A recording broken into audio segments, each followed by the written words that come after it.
Good evening. खुश रहो, स्वस्थ रहो, सभी को एक एक मोल आशीर्वाद।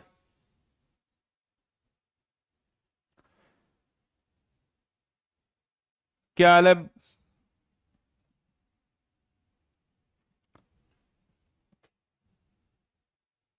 अच्छा, टेस्ट भी तो था आप लोगों का। कैसा गया?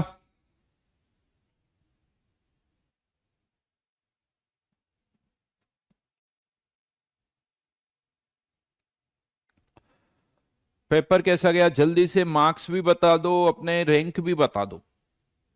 दोनों ही साथ में लिखो। अथर 188 मार्क्स, रैंक भी बताओ अथर।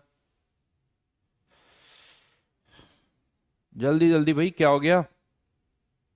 ऐसा क्या पूछ लिया मैंने जो तुम सब लोग चुप हो गए? हम्म।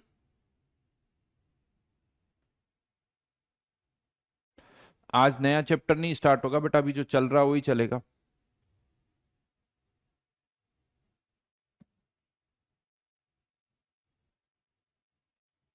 अभी बहुत सारे लेक्चर्स बाकी उसमें। रैंक 31 बेटा, मार्क्स भी लिखो। आधा एक चीज लिखते हो, दूसरी गायब कर देते हो। मैं बोल रहा हूं मार्क्स और रैंक एक साथ लिखो। हाँ जी। आवाज आ रही मेरी या नहीं आ रही है? हम्म। आवाज आ रही क्या? स्कूल के एग्जाम की वजह से टेस्ट नहीं दे पाया। हाँ, अब आने लगे comment. 35 marks, 105 marks, 54 and 79 marks. અને पेपर 2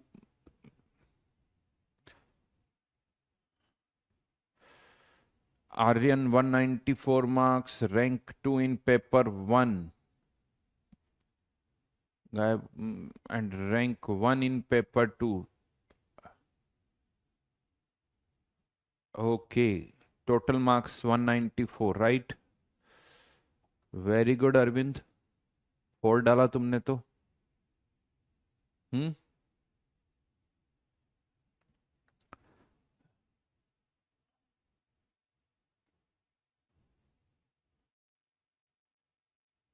वैसे कल IOQM का भी टेस्ट था, राइट?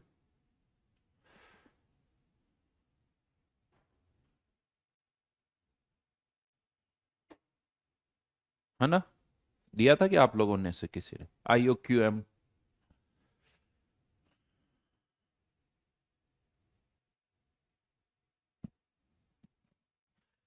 गर्मी हो रही है यार।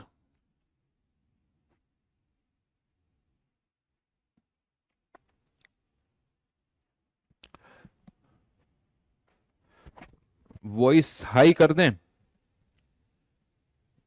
चलिए एक बार जल्दी से पेपर के क्वेश्चंस देख लेते हैं। पेपर 1 बड़ा आसान क्वेश्चन है, डायरेक्ट फॉर्मूला लगाना है एंट्रोपी चेंज के लिए, ताकि रिवीजन हो जाए। देखो ये पेपर जो हमारा होता है ना, एक तो पेपर में आपकी थोड़ी, आपको कितना याद है ये पता चलता है, लेकिन इसके साथ साथ ये भी पार्ट होता है कि पुराना जो था उसको आप रिवाइज कर सकते हो। जरूरी नहीं कि सारे क्वेश्चन पेपर देते वक्त ही आप कर पाओ, एग्जाम के टाइम पर ही कर पाओ।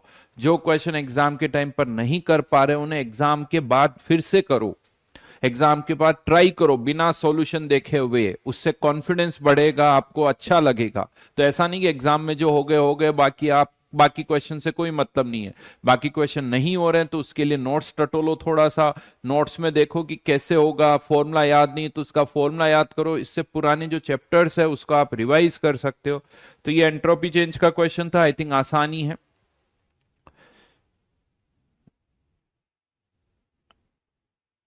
ये पेसेस दे रखा है, 8 ग्राम वीक एसिड, मॉलिक्यूलर मास दे रखा है, 100 ml पानी में इसको डिसॉल्व किया, और if it is titrated with 0.25 MnOH, find pH at equivalence point.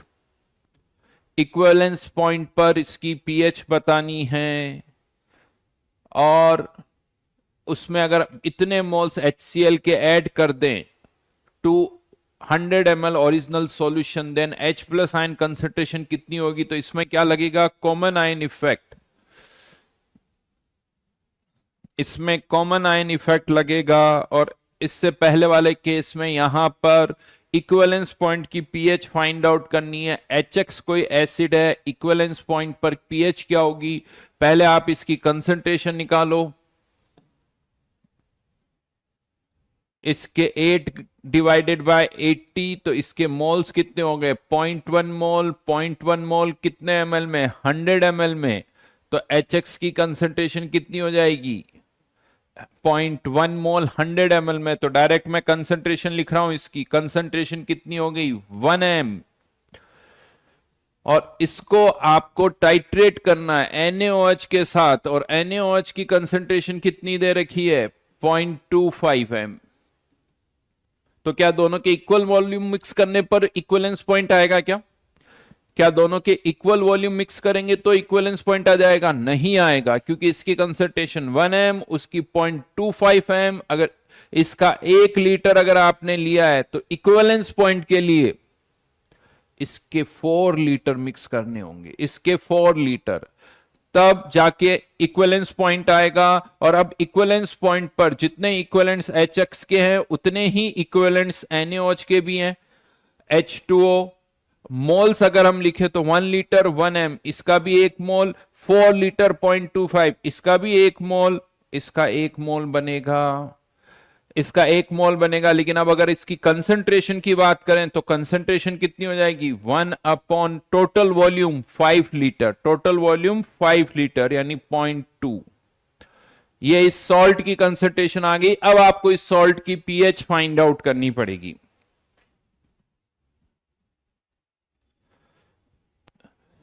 तो यहां पर कंसंट्रेशन इक्वल नहीं है। अच्छा क्वेश्चन है, बेसिक क्वेश्चन है। देन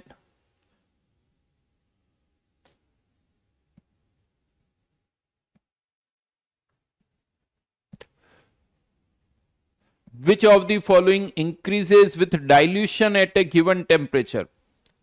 डाइल्यूट करने पर क्या होता है, किसी भी सॉल्यूशन को अगर आप डाइल्यूट कर रहे हो तो वो पीएच उसकी 7 की ओर अप्रोच करती है। भाई जी बहुत ज्यादा पानी डालोगे तो उसकी एसिडिक या बेसिक नेचर क्या होगी, खत्म हो जाएगी। ऐसा थोड़ी होगा कि एसिडिक सॉल्यूशन बेसिक हो जाएगा या बेसिक एसिडिक हो जाएगा, ऐसा कुछ भी नहीं होगा। या एसिडिक और ज्यादा एसिडिक हो जाएगा। अगर आप पानी डालते जाओगे तो उसकी एसिडिक और बेसिक नेचर खत्म हो जाएगी। अगर पीएच 7 से कम है तो वो 7 की ओर अप्रोच करेगी, 7 से ज्यादा है तब भी 7 की ओर अप्रोच करेगी। यानी यहां पर अगर हम बात करें एसिटिक एसिड का सॉल्यूशन है, इसमें पानी डालोगे तो इसमें पीएच जो है वो बढ़ेगी। लेकिन ये क्या है, बेसिक सॉल्यूशन, और इसमें पानी डालोगे तो इसकी पीएच जो है वो कम होगी क्योंकि 7 से ज्यादा है। डिग्री ऑफ डिसोसिएशन, डाइल्यूट करने पर अल्फा की वैल्यू यहां पर भी बढ़ेगी और डाइल्यूट करने पर अल्फा की वैल्यू यहां पर भी बढ़ेगी। बट यहां पर अल्फा की वैल्यू बढ़ने पर अल्फा यानी यहां पर अल्फा बढ़ेगा, यहां पर भी अल्फा बढ़ेगा। डिग्री ऑफ डिसोसिएशन बढ़ेगा, ध्यान रखना, अल्फा की वैल्यू, लेकिन कंसंट्रेशन जो है वो कम होगी। ये बड़ा अजीब सा स्टेटमेंट में बोल रहा हूं, हो सकता यहां पर H plus ion concentration alpha बढ़ेगा लेकिन H प्लस आयन कंसंट्रेशन जो है वो कम होगी, और यहां पर OH आयन कंसंट्रेशन कम होगी क्योंकि अल्फा बढ़ रहा है बट कंसंट्रेशन कम हो रही है, और कंसंट्रेशन कम होने पर सी अल्फा की जो वैल्यू होगी वो कम होगी। ये बड़ा स्टेटमेंट है, थोड़ा ढंग से समझोगे तभी आएगा। सॉलिड स्टेट का क्वेश्चन है। देखिए पेपर बनाते हुए ध्यान रखा जाता है कि पुराने जितने भी चैप्टर्स हैं उनसे कुछ ना कुछ क्वेश्चंस आए, जैसे एंट्रोपी का भी क्वेश्चन था, ये सॉलिड स्टेट का क्वेश्चन है। और इस क्वेश्चन में क्या किया है हमने, NaCl का एक क्रिस्टल है उसके 2 टुकड़े कर दिए, 2 टुकड़े कर दिए तो उससे उसका एम्पेरिकल फॉर्मूला चेंज नहीं होगा, वो तो उतना ही रहेगा। अगर आप उसके 2 टुकड़े कर रहे हो तो उसका एम्पेरिकल फॉर्मूला वही रहेगा, उसमें कोई चेंज नहीं होगा। चाहे 5 यूनिट सेल हो या 2 यूनिट सेल हो या 1 यूनिट सेल हो या आधा यूनिट सेल हो, एम्पेरिकल फॉर्मूला वही रहेगा। तो वो तो सही बात है। और बाकी के ऑप्शंस आप चेक करते रहो कि कैटायन कहां पर है, एनायन कहां पर है, उससे समझ में आ जाएगा। तो empirical formula of A B remains unchanged, बिल्कुल सही बात है, true statement. There will be 2 cations and 2 anions in newly generated unit cell. अब ये काउंट मत करो, अगर पूरा यूनिट सेल होता तो 4 केटाइन 4 एनाइन होते, आधा कर दिया तो 2 केटाइन 2 एनाइन, 2 केटाइन और 2 A9. Cation will be present on each face center of the newly generated unit cell। देखो ये जो सेंटर वाला होगा ये तो फेस के सेंटर पर होगा, लेकिन ये एजेस के सेंटर पर भी है, यहां पर भी कैटाइन है, यहां पर भी कैटाइन है, तो ये स्टेटमेंट हो गया false. Newly generated unit cell will have same parameters that are of tetragonal lattice system। yes, tetragonal lattice system में a equals to b but not equals to c, सारे एंगल 90 डिग्री, तो यहां पर अभी भी सारे एंगल तो 90 degree है, a और b तो ये लेंथ और ये लेंथ तो अभी भी बराबर है, लेकिन ये वाली लेंथ छोटी हो गई, इसीलिए ये ट्रू है।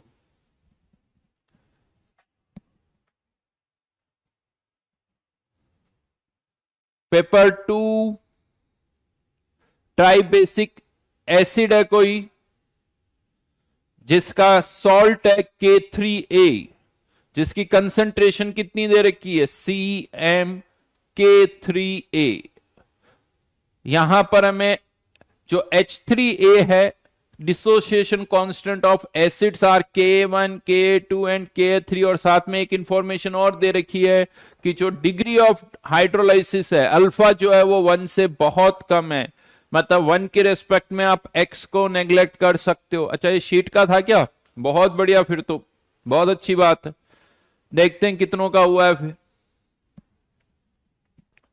हाइड्रोलाइसिस की स्टेप्स लिखते जाओ, चेक करो कौन सा सही है कौन सा गलत है।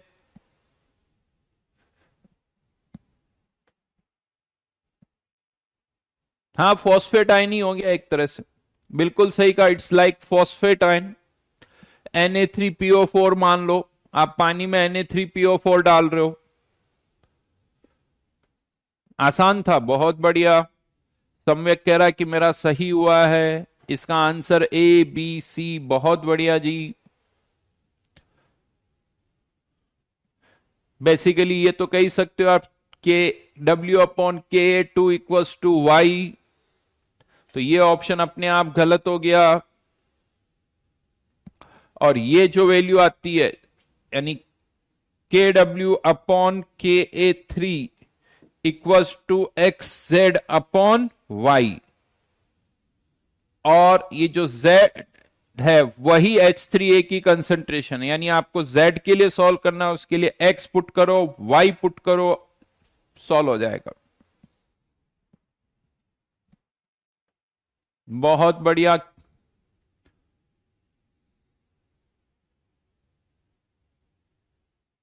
और ये बेसिकली किसकी कंसंट्रेशन है, x की वैल्यू क्या होगी, x² / C - x, इसमें से x नेग्लेक्ट कर सकते हैं, तो KW अपॉन, ये मैंने थोड़ा गलत लिख दिया, यहां Ka3 नहीं Ka1 होगा, थर्ड रिएक्शन में Ka1, यहां Ka3 होगा, यहां Ka3 होगा, तो x की वैल्यू कितनी आ गई, KW अपॉन Ka3 का स्क्वायर रूट। तो ये आगरा ऑप्शन सही हो गया। यहां से x की वैल्यू पुट कर देना, y की वैल्यू पुट कर देना, तो ये भी आ जाएगा।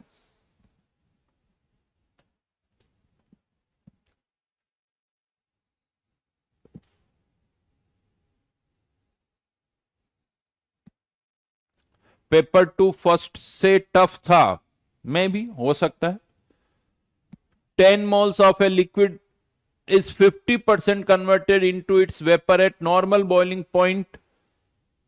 at normal boiling point ध्यान रखना 273 डिग्री सेल्सियस दे रखा है, तो केल्विन में कन्वर्ट करोगे तो 546 केल्विन। हीट ऑफ वेपोराइजेशन का जो डेटा दे रखा है वो जूल में नहीं दे रखा है, कोई बात नहीं, एटमॉस्फेयर लीटर में दे रखा है 1 मोल के लिए। Then which of the following statements is are correct for this process. तो यहां पर कितने मोल्स वेपराइज हो रहे हैं, 5 मोल्स, 5 मोल्स वेपराइज हो रहे हैं eight normal boiling point. Normal boiling point बताया हुआ है, मतलब प्रेशर कितना हो गया 1 एटमॉस्फेयर, यानी pressure is constant, pressure is constant. तो वर्क डन का फॉर्मूला यहां पर आइसोबारिक प्रोसेस माइनस डेल्टा एनजीआरटी, कितने मोल्स वेपराइज हो रहे हैं 5 मल्टीप्लाइड बाय 0.0821। और एक काम करते हैं, इस 546 को मैं ऐसे लिख देता हूं 273 इंटू 2, राइट। ये प्रोडक्ट हम सबको पता होना ही चाहिए, याद होना चाहिए, -5 और ये वैल्यू आती है 22.4 इंटू 2, 5 इंटू 2 10, तो ये वैल्यू आ जाएगी 224 लीटर एटमॉस्फेयर। क्योंकि 0.0821 यूज किया तो ये answer work done by the system, minus sign है, पूछा गया work done by the system, this is true, ये बिल्कुल सही है जी। डेल्टा एच 1 मोल का इतना है तो 5 मोल का कितना होगा, तो B option 273 into 5, I think ये भी सही है। Entropy of surroundings decreases by, system को हीट मिल रही है तो सराउंडिंग्स हीट दे रहा है, कितनी दे रहा है, सराउंडिंग्स ने इतनी हीट दी 273 इंटू 5। हाँ लेकिन ये किस में है, एटमॉस्फेयर लीटर में, divided by temperature of the surroundings, surroundings का टेम्परेचर वही होगा जो सिस्टम का टेम्परेचर होगा, तो यहां पर 546 मतलब 273 इंटू 2.5, डिक्रीजेज लिखा हुआ, डिक्रीजेज लिखा हुआ, नहीं तो साइन आना चाहिए, तो अगेन ये भी ट्रू हो गया। और फिर डेल्टा यू निकाल सकते हो, delta H equal to delta U plus delta N G R T.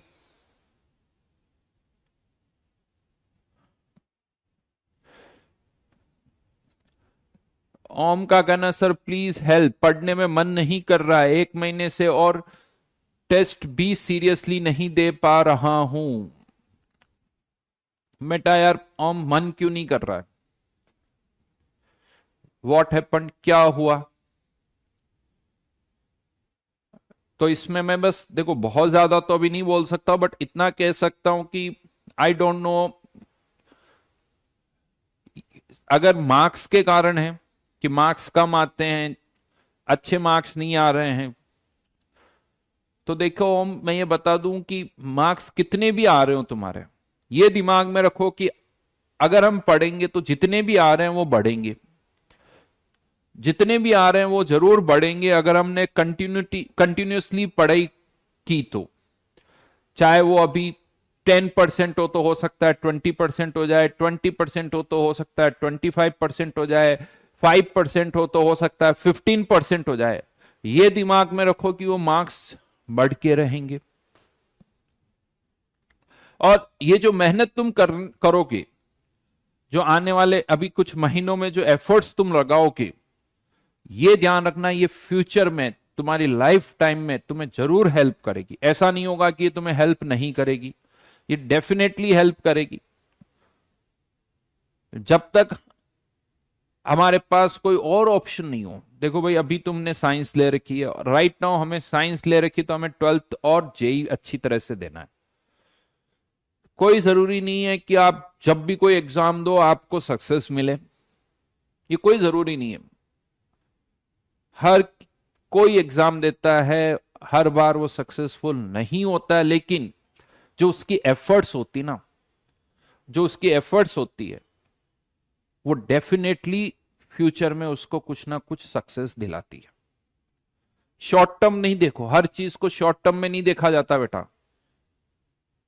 बहुत सारे ऐसे स्टूडेंट्स है 12th में एग्जाम देते हैं नहीं होता, और मैंने देखा है वही स्टूडेंट्स 13 में भी देते हैं, ड्रॉपर में भी देते हैं और बहुत अच्छी रैंक आती है और वो खुश हो जाते हैं, अच्छा है कि सर पिछले साल नहीं हुआ। क्यों सर, पिछले साल होता तो पता नहीं सर मेरी 10-12 हजार रैंक आती, मैं कोई कॉलेज ले लेता, मेरा नहीं हुआ, और इस बार मैंने दिया तो मेरी रैंक अंडर 1000 आ गई, अंडर 2000 आ गई, मेरे को अच्छा कॉलेज मिल गया।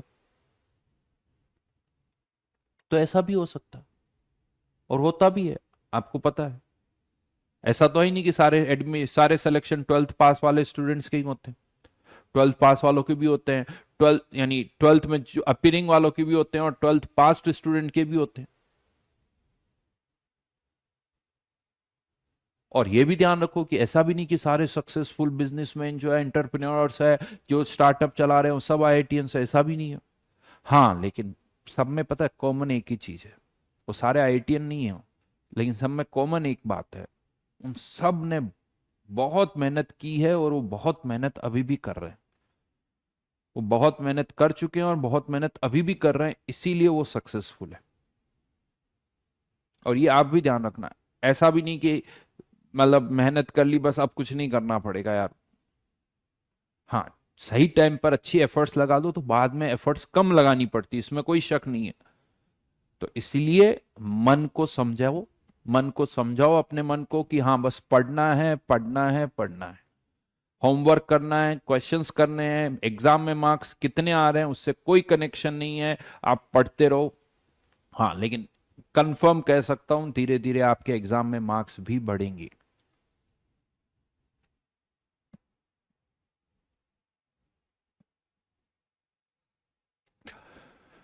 अभी Lalit Singh sir, maths last में अटेम्प्ट करने के लिए बस 40 मिनट्स ही रह जाते हैं। बेटा ये तरीका ही गलत है बेटा। ऐसे थोड़ी कि एक फिजिक्स उठा ली तो फिजिक्स करते ही जा रहे हो, केमिस्ट्री उठा ली तो केमिस्ट्री करते ही जा रहे हो। शायद मैंने आपको पहले भी बताया हुआ है पेपर को अटेम्प्ट करने का सही सही तरीका क्या है। आप फिक्स कर लो केमिस्ट्री के लिए मैक्सिमम 45 मिनट्स, फिजिक्स के लिए 1 आवर, और मैथ्स के लिए भी 1 आवर, और लास्ट के 15 मिनट्स, लास्ट के पहले नहीं, वो लास्ट के 15 मिनट्स लास्ट में किसको देने हैं वो बाद में डिसाइड करना। वैसे भी वो लास्ट के 15 मिनट्स जो होते हैं आपकी एफिशिएंसी उसमें वैसे ही कम हो जाती है, क्योंकि 3 आवर्स होने लगते हैं। इनफैक्ट लास्ट का 1 आवर जो है ना वो इतना एफिशिएंट नहीं होता है। इसीलिए मैं कहता हूं कि आप कोई भी सब्जेक्ट करो, जैसे फॉर एग्जाम्पल आपने अगर मैथ्स पहले की तो 1 आवर में जितनी मैथ्स हो जाए करके छोड़ दो, फिर 1 आवर में फिजिक्स जितनी हो जाए करके छोड़ दो, फिर 45 मिनट्स में केमिस्ट्री जितनी हो जाए वो ठीक है। अब जो 15 मिनट्स बचे वो ये सोचो कि यार केमिस्ट्री में दूं या 15 मिनट्स, या मैथ्स में दूं या फिजिक्स में दूं, वो लास्ट में जाके डिसाइड करो। बट 1 आवर, लेट से आपने पहले केमिस्ट्री से स्टार्ट किया, 45 मिनट्स होते ही केमिस्ट्री को वहीं पर छोड़ दो। ये नहीं कि सर 2 क्वेश्चन मैंने पढ़े ही नहीं, 2 क्वेश्चन छूट गए। बेटा या तो ये पहले ही पता करना था, अब या तो केमिस्ट्री के 2 क्वेश्चन छूटेंगे, 3 क्वेश्चन छूटेंगे, या मैथ्स के छूटेंगे, या फिजिक्स में छूटेंगे। तो 45 मिनट्स बिल्कुल शार्प, छूट रहे हैं तो छूट रहे हैं, छोड़ दो, पहले दूसरे सब्जेक्ट पर आओ। दूसरे सब्जेक्ट का टाइम स्टार्ट हो गया मतलब दूसरे सब्जेक्ट पर आ जाओ। अब आपका फिजिक्स का, लेट से केमिस्ट्री पहले किया 45 मिनट्स पर, अब आपका फिजिक्स का टाइम आ गया और आप चाहते हो कि नहीं यार केमिस्ट्री में मेरे को 3 क्वेश्चन और करने हैं, तो या तो लास्ट के वो 15 मिनट्स में करना, या फिजिक्स को जल्दी जल्दी करो, ताकि वहां से टाइम जब बच जाए तो वो केमिस्ट्री में दे सको। लेकिन 45 मिनट से ज्यादा नहीं देना है। 45 मिनट्स, दैट्स इट। ये नहीं कि सर ठीक है जो क्वेश्चन रनिंग है उसको कर लो, 45 मिनट्स के बाद केमिस्ट्री का एक भी नया क्वेश्चन नहीं पढ़ना आपको। 1 आवर के बाद फिजिक्स का एक भी नया क्वेश्चन नहीं पढ़ना है। और यहां पर ध्यान रखना वो 15 मिनट्स लास्ट के 15 मिनट्स ही है। ये नहीं कि सर आपने कहा तो मैंने एक काम कर दिया, केमिस्ट्री 45 की मिनट जगह 1 आवर पहले दे दिया, नहीं, 1 आवर पहले नहीं होना चाहिए। समझ में आई मेरी बात? और वो आदत डालो ताकि थोड़ा सा एग्जाम में आपको पता रहे कि नहीं यार 45 मिनट्स में ही करना है या 1 आवर में, जिससे अपने आप स्पीड आती है। आपको पता है कि फिजिक्स 1 आवर में करना, तो उससे अपने आप स्पीड बढ़ने लगती है। एक तो क्या है, फिजिक्स 1 आवर में नहीं हुई, चलो 10 मिनट और दे देता हूं, फिर नहीं हुआ 5 मिनट और दे देता हूं, ऐसे नहीं होता।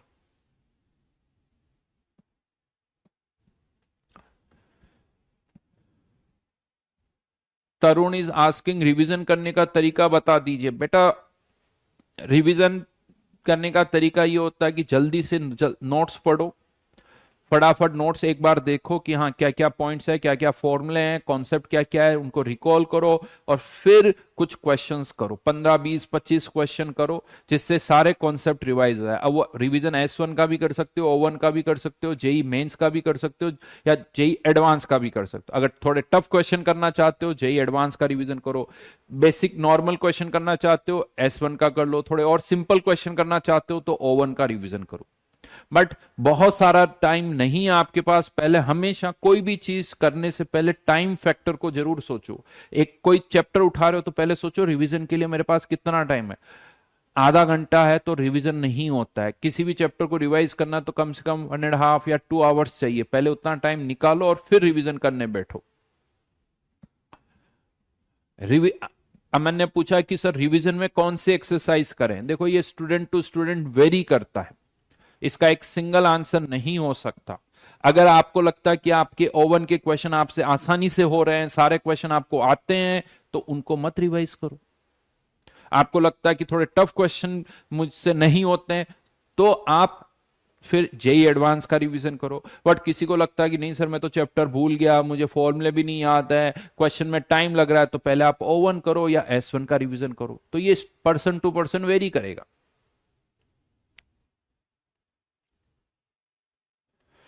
बेटा फिजिकल में कैलकुलेशन होती तो एग्जाम में टाइम लगता है। अगर आप मैं बात करूं 45 मिनट्स में केमिस्ट्री की मैं बात करूं, तो इसमें आप मान के चलो रफली 20 से 25 मिनट्स फिजिकल में लग जाता है टाइम।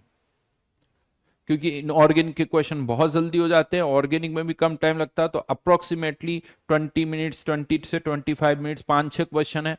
आप सोचो अगर पेपर में 18 क्वेश्चन है, 18 में से 6 या 7 क्वेश्चन आ जाते हैं पेपर में। अगर आप एवरेज देखोगे तो आउट ऑफ 18 7 क्वेश्चंस फिजिकल के होते हैं, 7 क्वेश्चन फिजिकल के, एवरेज 3 मिनट भी काउंट करते हो तब भी 21 मिनट्स हो जाते हैं। और 3 मिनट में क्वेश्चन करना इतना आसान काम नहीं है। तो डेफिनेटली 20 से 25 मिनट्स के बीच में एग्जाम में फिजिकल में टाइम लगेगा। ऑर्गेनिक में थोड़ा ज्यादा लगता है, इनऑर्गेनिक में और कम लगता है।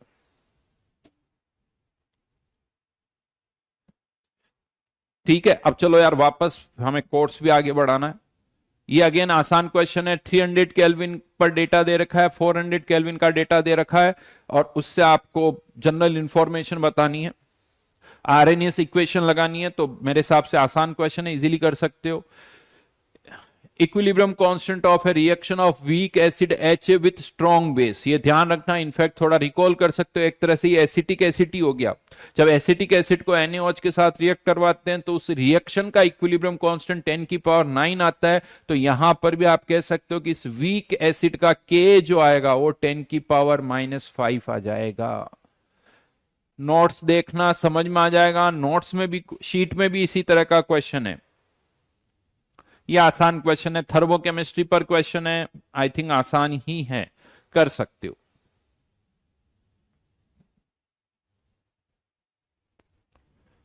ठीक है, तो लास्ट क्लास में ये होमवर्क मैंने और दिया था आपको O1, S1 और O2 में।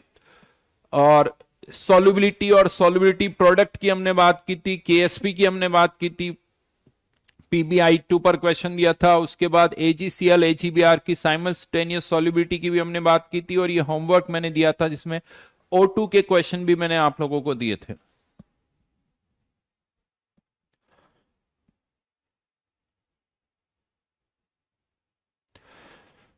पुलकित इज सेइंग रोज 25 to 30 मिनट्स। मुझे लगता है पुलकित रादर देन इसको आप ऐसे करो, इसको करो 2 दिन में 1 घंटा निकालो, और 1 घंटे में कोशिश करो कि हाँ 1 दिन नोट्स पढ़ो, फिर अगली बार उस पर कुछ क्वेश्चंस करो। और नहीं तो मैं एक और चीज आपको बताऊं, सुनो मेरी बात, अभी पुराने चैप्टर्स का रिवीजन पर ज्यादा फोकस मत करो। एक और अच्छा सजेशन दे रहा हूं, अभी रादर देन आप सोचो कि सर मुझे 11th का ये चैप्टर रिवाइज करना है, ये करना है, क्योंकि कोई भी बहुत पुराना चैप्टर जिसको आपने 5-6 महीने पहले पढ़ा है, उसको अगर आप उठाओगे तो उसको रिवीजन में कम से कम 3-4 घंटे चाहिए। अब होता क्या, मैं आपको बताऊं, आपके पास आप रिवीजन स्टार्ट कर देते हो, आधे घंटे आप नोट्स पढ़ते हो, आज नोट्स पढ़ लिया आपने, और पता चला कि फिर 5 दिन तक उससे रिलेटेड कुछ किया ही नहीं। तो हुआ क्या, जो आज नोट्स आपने पढ़े ना आधे घंटे, वो भी आपको याद नहीं हुए क्योंकि आपने प्रैक्टिस नहीं की, और वो आधा घंटा भी आपका वेस्ट चला गया, खराब हो गया, वो वेस्टेज हो गया वो। तो रिवीजन करते वक्त पहले ये सोचो कि हाँ हमारे पास 1.5-2 घंटे होने चाहिए, क्योंकि रिवीजन मतलब क्या, नोट्स पढ़ने के साथ साथ कुछ क्वेश्चंस भी आपको करने हैं, नोट्स के साथ साथ कुछ क्वेश्चंस भी आपको करने हैं, तभी जाके वो रिवीजन होता है, तभी पॉइंट्स याद रहते हैं। बिना प्रैक्टिस के वो पॉइंट्स याद नहीं रहते हैं। तो या तो आप संडे को करो, नहीं तो मैं आपको ये बताता हूं, अभी बहुत पुराने चैप्टर्स के रिवीजन के बारे में मत सोचो। अभी जो चैप्टर्स चल रहे हैं ना, उन्हीं को बहुत अच्छी तरह से करो। उन्हीं को अच्छी तरह से कैसे करो उसका तरीका बताओ। जैसे आयनिक है, आयनिक हम कर रहे हैं, बहुत सारे दिन हो गए। आयनिक के पहले आप, आयनिक की स्टार्टिंग में मैंने आपको होमवर्क दिया था। अब लेट से आयनिक के हमने अराउंड 15-20 दिन हो गए। इनिशियली जो क्वेश्चंस में आपको ज्यादा टाइम लगा था, उन्हीं को वापस से करो। यानी जब तक चैप्टर खत्म हो, कोशिश ये करो कि आयनिक की शीट 2 बार सॉल्व हो जाए। उससे आपकी स्पीड आएगी। अगर आप दूसरी बार शीट सॉल्व नहीं कर रहे हो तो आपकी स्पीड नहीं आएगी, कॉन्फिडेंस नहीं आएगा। ये हमेशा दिमाग में रखो। तो जब तक चैप्टर चल रहा हो तब तक आपकी शीट 2 बार सॉल्व हो जानी चाहिए।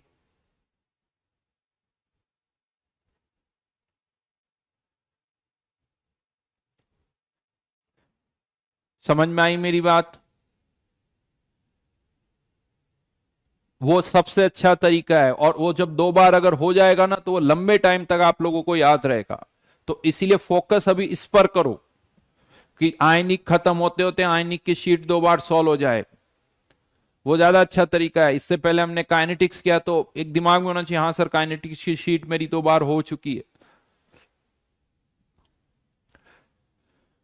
रिवीजन, लक्ष्य ने लिखा सर रिवीजन के लिए O2S2 सॉल्व करें। देखो रिवीजन, पहले रिवीजन वर्ड यूज किया ना, तो रिवीजन किसे कहते हैं? जो एक बार पहले कर चुके हो उसी को वापस करो। O2S2 पर तब आओ जब आपको बाकी एक्सरसाइज में कॉन्फिडेंस आ जाए कि नहीं सर मेरे को S1 के सारे क्वेश्चन आते हैं, O1 के आते हैं, एडवांस के आते हैं। तब जाके आप O2S2 पर फाइट करना स्टार्ट करो। ठीक है। कैनी का पूछना कि sir what we should prefer, second time sheet और जेई पीवाईक्यू। बेटा शीट में पीवाईक्यूज है, फिर ये क्यों पूछ रहे हो तुम? शीट में पीवाईक्यूज नहीं है क्या? और अभी मैंने बोला ही आपको कि अगर आप अच्छे क्वेश्चंस, थोड़े टफ क्वेश्चंस रिवाइज करना चाहते हो तो जेई एडवांस सब पहले करो। रिवीजन करने में टफ क्वेश्चंस अगर आपको वापस से करने तो सबसे अच्छी एक्सरसाइज है जेई एडवांस की एक्सरसाइज। उसको तो कम से कम आपको 2-3 बार करना होगा। अगर जेई एडवांस की तैयारी अच्छी तरह से करना चाहते हो तो जेई एडवांस के पीवाईक्यूज को कम से कम 3 बार तो करो ही करो। फिर उसमें और एडवांस लेवल पर अच्छा करना चाहते हो तो O2 का रिवीजन करो, फिर उसके बाद S2 का रिवीजन करो। ये सीक्वेंस होती है। और जेई मेन, और हाँ किसी भी चैप्टर में अच्छा करना चाहते हो तो S1 O1 बेसिक्स है, उनको अच्छी तरह से करो। वहां से कॉन्सेप्ट स्ट्रांग होते हैं, स्पीड बढ़ती है, तब जाके आप जेई एडवांस वाली एक्सरसाइज O2 इनको अच्छी तरह से कर पाओगे। हाँ चलिए। अच्छा ये डिस्कशन का क्या हुआ, ये करें या नहीं करें? इस डिस्कशन का क्या हुआ भाई?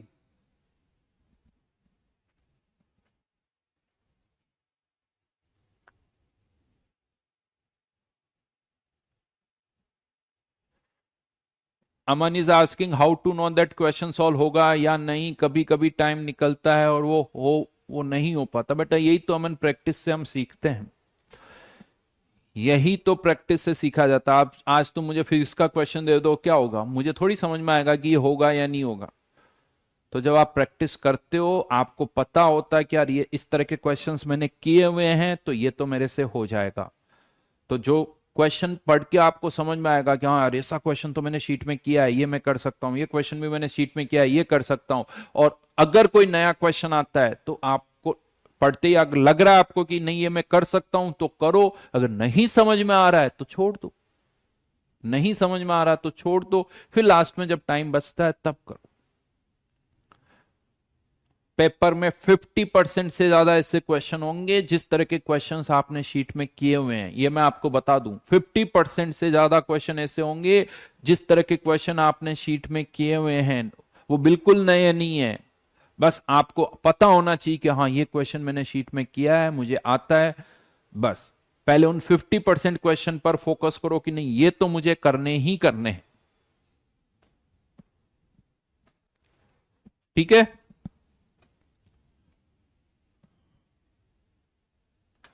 चलिए डिस्कशन कर लें या नेक्स्ट क्लास में? एक काम करते हैं, पूरा नहीं करते, O1 का तो कर ही लेते हैं। 81 से 88, 81 से 88, जल्दी से डाउट्स बोलिए।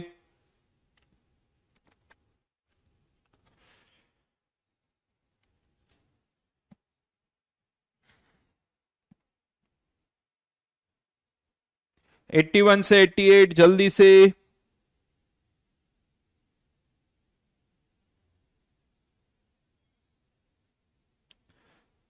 85, 86 में डाउट्स हैं।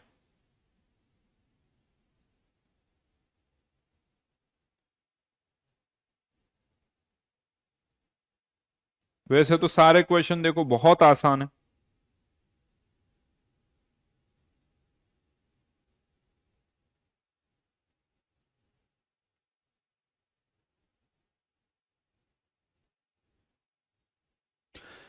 Which of question number 85, which of the following is most soluble in water. सबका केएसपी दे रखा है, सॉल्युबिलिटी निकालो और कंपेयर करो।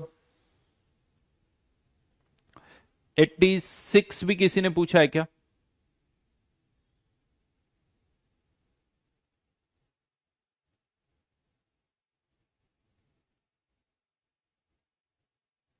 क्वेश्चन नंबर 86 में पहले सॉल्युबिलिटी निकालो और फिर वापस से सॉल्युबिलिटी निकालो जब उस पर कॉमन आयन इफेक्ट लग रहा है। कॉमन आयन इफेक्ट के कारण सॉल्युबिलिटी कम हो जाएगी। दोनों सॉल्युबिलिटी का आपको रेशियो लेना है।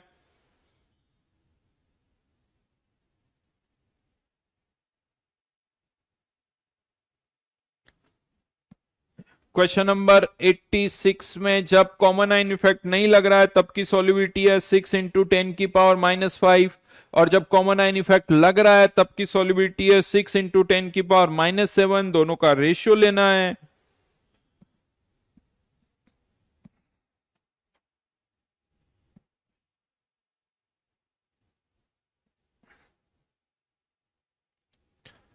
मुझे लग रहा है इसमें आंसर में कुछ गड़बड़ है क्या?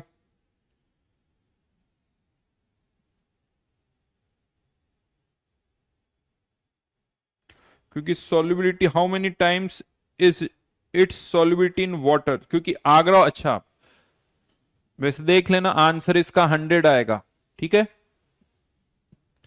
हाँ तो आगरा ऑप्शन को 100 कर लेना।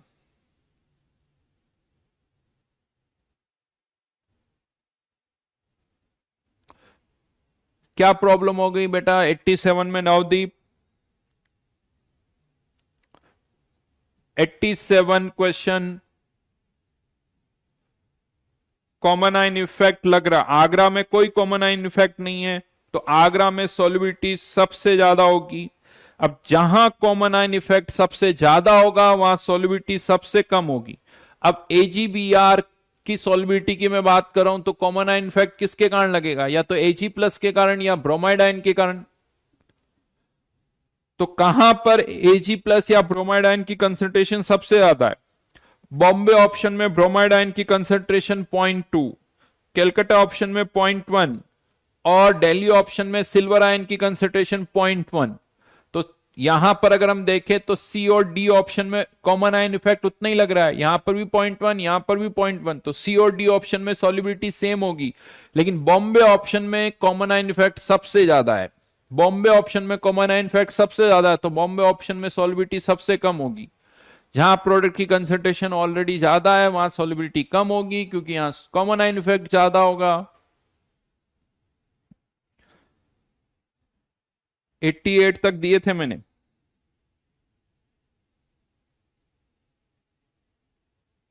साइमल्टेनियस सॉल्युबिलिटी का क्वेश्चन हो जाएगा। क्वेश्चन नंबर 83 समझ में नहीं आ रहा है।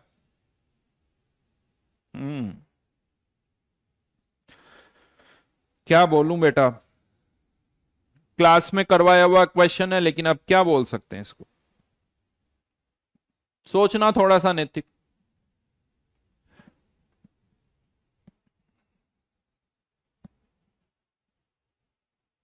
एट्टी फोर भी आसान है।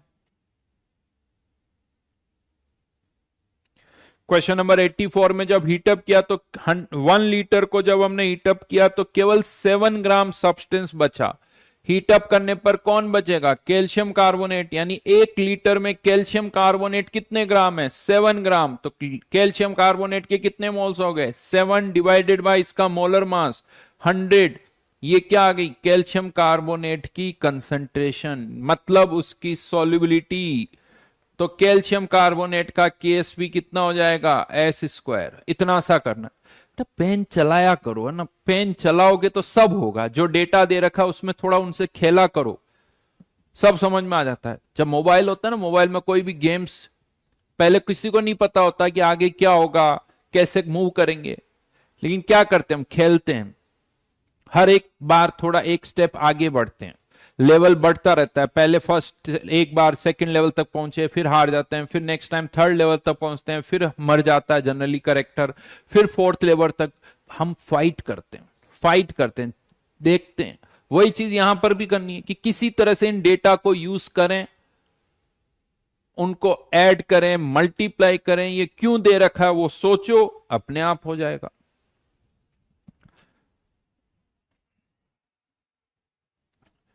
नेक्स्ट हेडिंग डालिए,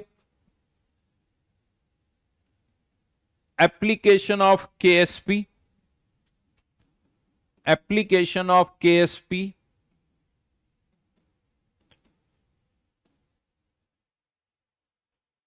या ब्रैकेट में लिख दीजिए प्रेसिपिटेशन।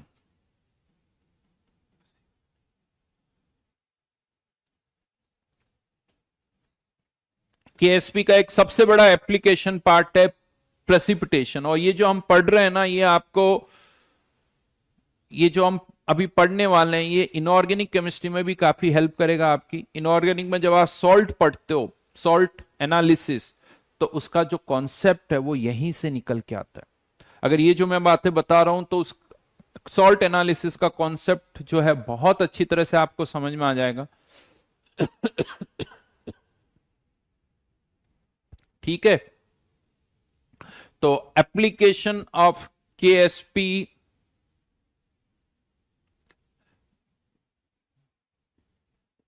बेटा अभिषेक मोलर मास अपने से पुट करें मतलब क्या? खुद निकाल के कहीं से लाओ? ऑब्वियसली बात है, कहीं से खोद के थोड़ी लाना है क्या यार। कैल्शियम का एटॉमिक मास नहीं पता, कार्बन का नहीं पता, ऑक्सीजन का नहीं पता तुम्हें? हद कर दी। तो एप्लीकेशन ऑफ केएसपी, एक सॉल्यूशन में Ag+ आयंस प्रेजेंट है, और इस सॉल्यूशन में अगर हम Cl आयन डालें तो नॉर्मली हम बोलते हैं कि Ag+ के सॉल्यूशन में Cl आयन डालने पर AgCl का क्या AgCl का प्रेसिपिटेट बनता है। नॉर्मली हम ये बोलते हैं, राइट। अगर AgCl का प्रेसिपिटेट बन रहा है, मतलब आप ये कह सकते हो कि ये जो रिएक्शन है वो किस डायरेक्शन में जा रही है? बैकवर्ड डायरेक्शन में। एरो में कैसे भी बनाऊं उससे कोई मतलब नहीं है। एरो में केवल एक डायरेक्शन में बनाऊं, दोनों डायरेक्शन में बनाऊं, सीधी सी बात है, रिएक्टेंट से प्रोडक्ट बन सकता है, प्रोडक्ट से रिएक्टेंट भी बन सकते हैं। जस्ट टर्मिनोलॉजी है। और इस रिएक्शन को मैंने ऐसे इसलिए लिखा है क्योंकि इसका इक्विलिब्रियम कांस्टेंट क्या है? केएसपी। मैं रिवर्स करके भी लिख सकता हूं, लेकिन रिवर्स करके लिखने पर फिर इक्विलिब्रियम कांस्टेंट क्या बोलना पड़ेगा? 1/KSP। इसीलिए रिएक्शन को ऐसे लिखा हुआ है। या इन शॉर्ट मैं यहां पर ऐसे कह दूं आप लोगों को कि कहीं पर भी अगर मैं रिएक्शन इस तरह से लिख रहा हूं तो इसका यह मतलब बिल्कुल नहीं है कि कंटेनर में मैं ए डाल के बी प्रोड्यूस कर रहा हूं। अगर मैंने रिएक्शन ऐसे लिखी तो ऐसा भी हो सकता है कि कंटेनर में मैं बी डाल रहा हूं और बी से क्या बन रहा है? ए बन रहा है। कोई प्रॉब्लम नहीं। इसके 5 मोल्स डाले, बी से ए बनेगा। मान लो इसमें से कितने रिएक्ट कर गए? एक्स, तो इसके 5 - x, तो इसके कितने बनेंगे? एक्स। लिख सकते। अगर ये कम होगा तो ये बढ़ेगा, ये कम होगा तो ये बढ़ेगा। That's it. और ये इक्विलिब्रियम कांस्टेंट है। इक्विलिब्रियम कांस्टेंट यानी इक्विलिब्रियम कांस्टेंट कैसे डिफाइन होता है? इक्विलिब्रियम पर बी की कंसंट्रेशन अपॉन इक्विलिब्रियम पर ए की कंसंट्रेशन। इस इक्विलिब्रियम कांस्टेंट का मतलब ये है कि इक्विलिब्रियम पर बी अपॉन ए की कंसंट्रेशन। अगेन यहां पर एक चीज और बता देता हूं, इक्विलिब्रियम पर ना तो नेट ए बी में कन्वर्ट होता है, ना नेट बी ए में कन्वर्ट होता है, ये आपको भी पता है। इक्विलिब्रियम कांस्टेंट की वैल्यू सुनना अच्छी तरह से, इस पर डिपेंड नहीं करती कि ए से बी बन रहा है या बी से ए बन रहा है। इक्विलिब्रियम कांस्टेंट की वैल्यू इस पर डिपेंड करती कि रेशियो हम क्या ले रहे हैं। अगर बी अपॉन ए लिखोगे तो वो केसी ही रहेगा, और ए अपॉन बी करोगे तो 1 अपॉन केसी। यहां पर भी concentration of B upon concentration of A. बात समझ में आई मैं क्या कहना चाहता हूं? ये सही लिखा है या नहीं लिखा है ये बता दो। या चलो एक क्वेश्चन पूछ लेता हूं, वापस मैं इस पार्ट पर आऊंगा। Let say A converting into B, इसका इक्विलिब्रियम कांस्टेंट है 10।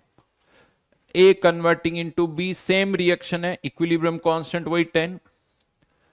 इस कंटेनर में मैंने ए के 2 मोल्स डाले और उससे बी बनेगा। मान लो इसमें से एक्स रिएक्ट कर गया, इसका एक्स बना। इस कंटेनर में मैंने बी के 5 मोल डाले, ऑब्वियसली इससे कुछ ए बनेगा। मान लो इसके कितने मोल्स रिएक्ट कर गए, वाई, तो इसके कितने बनेंगे, वाई। राइट। अब अगर मुझे केसी का एक्सप्रेशन लिखना है, मान लो दिस इज केसी, तो क्या होगा यहां पर, K C equals to X upon 2 minus X, right. B की कंसंट्रेशन अपॉन ए की कंसंट्रेशन। यहां पर भी बी की कंसंट्रेशन अपॉन ए की कंसंट्रेशन, यानी 5 माइनस वाई अपॉन वाई। क्या लिखूं यहां पर, 10 या 1/10, 10 या 1/10। यहां पर तो ये 10 आ गया, यहां पर क्या लिखना है, 10 लिखना है या 1/10 लिखना है। नीरज का आंसर आ गया, अमन का आंसर आ गया, कैलाश का 1/10, एच का 1/10। दो बार मत लिखो, बस एक ही बार लिखो। समवेक का 1/10, एक ही बार आंसर लिखो। ग्रंथ का 1/10, सयारी का 1/10। वंश कह रहा है कि ऑब्वियसली 10, वंश इज सेइंग ऑब्वियसली 10। अच्छा, क्या कॉन्फिडेंस है भाई? यही कंफ्यूजन है बहुतों को। बहुतों को क्या लग रहा है कि ये 1/10 होगा, जबकि ये 1/10 नहीं, ये 10 ही होगा। ये लिख लो अच्छी तरह से। जो 1/10 बोल रहे हैं, मैं उनको बता दूं कि उनके दिमाग में क्या कंफ्यूजन है। जो 1/10 बोल रहे थे, उनके दिमाग में एक सेंटेंस है कि अगर एक रिएक्शन रिवर्स में हो रही है तो उसका इक्विलिब्रियम कांस्टेंट इनवर्स हो जाता है, जो कि गलत स्टेटमेंट है। नॉर्मली हम क्या करते हैं कि एक रिएक्शन को रिवर्स करके लिख देते हैं, रिवर्स करके लिख देते हैं। जैसे ये रिएक्शन है, इसका K1 क्या होगा, concentration of B upon concentration of A. अब जब आप इस रिएक्शन को रिवर्स करके लिख देते हो, तो अब आप रेशियो क्या लेते हो, concentration of A upon concentration of B. यहां रेशियो बी अपॉन ए, यहां रेशियो ए अपॉन बी, तो ऑब्वियसली ये उल्टा होगा ही होगा। यानी इस रिएक्शन का इक्विलिब्रियम कांस्टेंट 1/K1। क्यों? क्योंकि यहां रेशियो बी अपॉन ए ले रहे थे, यहां रेशियो ए अपॉन बी ले रहे हो आप। अगर रेशियो उल्टा कर दिया तो इक्विलिब्रियम कांस्टेंट भी उल्टा हो जाएगा। बट बहुतों को अब क्या लगता है कि बहुतों के दिमाग में क्या फिट है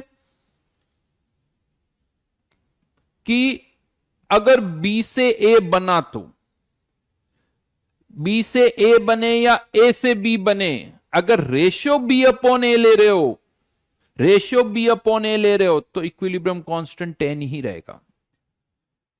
ए से बी बने या बी से ए बने, इससे मतलब नहीं है। यहां उल्टा क्यों हुआ? क्योंकि यहां ए अपॉन बी लिख रहे हो, इसलिए। तो चाहे ए से बी बने या बी से ए बने, अगर रेशियो बी अपॉन ए है, रेशियो बी अपॉन ए है, तो इक्विलिब्रियम कांस्टेंट की वैल्यू चेंज नहीं होगी, ये ध्यान रखना।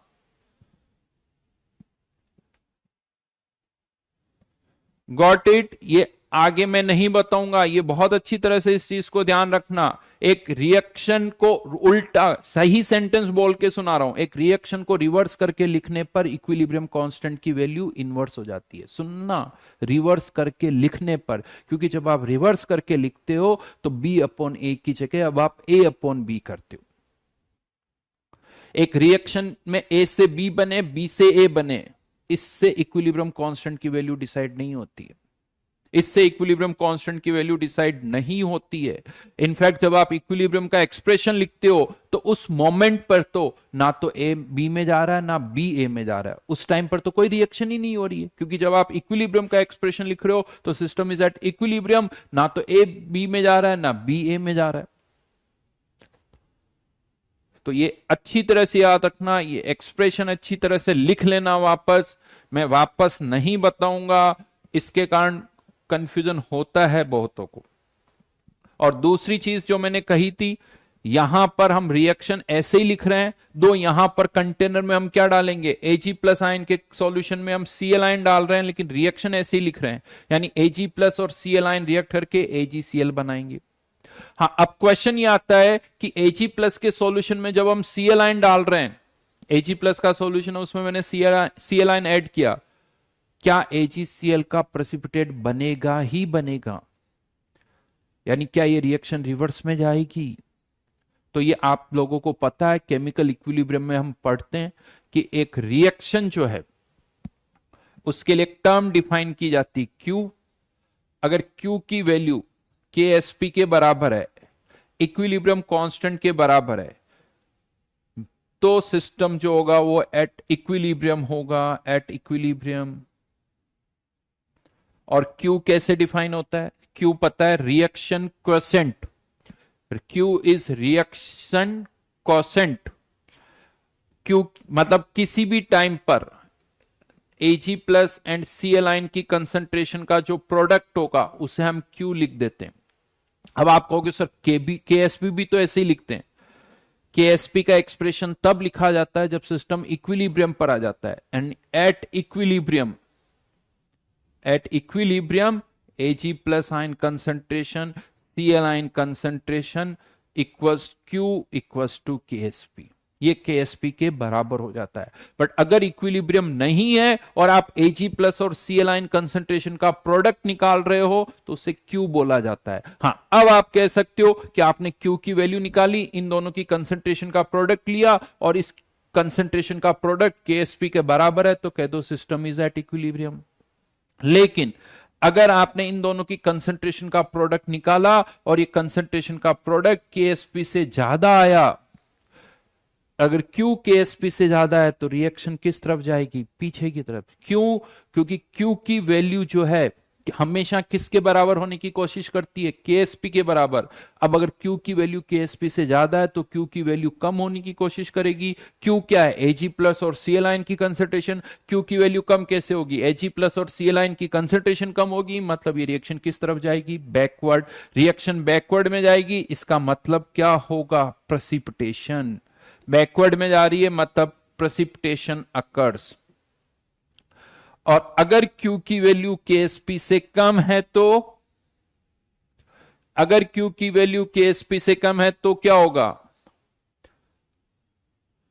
बहुत सारी जनता बोलती कि सर रिएक्शन फॉरवर्ड में जाएगी। बात आपकी सही हो सकती है, लेकिन फॉरवर्ड में तब जाएगी जब सॉल्यूशन में AgCl सॉलिड प्रेजेंट होगा।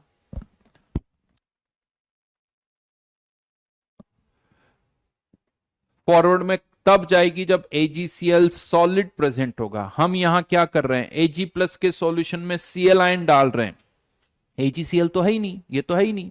तो अगर मैं Ag प्लस के सॉल्यूशन में Cl आयन डाल रहा हूं और Q की वैल्यू KSP से कम है, दैट मीन्स सॉल्यूशन अभी सेचुरेट नहीं हुआ है, मतलब अभी हम और आयंस यहां पर ऐड कर सकते हैं, यानी more ions can be added, can be added, because solution यूं कह दो अभी भी अनसेचुरेटेड है। बिल्कुल नीरज ने सही कहा, forward when reactants are present. Forward में जाएगी अगर रिएक्टेंट्स प्रेजेंट होंगे तो। ये तीन सिचुएशन समझ में आई या नहीं आई, पहले तो ये बताओ फिर आगे बढ़ते हैं। ये सिचुएशन समझ में आई आप लोगों को? Q की वैल्यू KSP के बराबर है तो system will be at equilibrium. If Q is greater than KSP then system will move in backward direction, यानी प्रेसिपिटेशन होगा. यस, जल्दी जल्दी लिखो, बहुत कम कमेंट देख पा रहा हूं मैं. बस कुछ ही कमेंट आए हैं अभी तक बेटा, मतलब बाकियों को समझ में नहीं आ रहा ऐसा?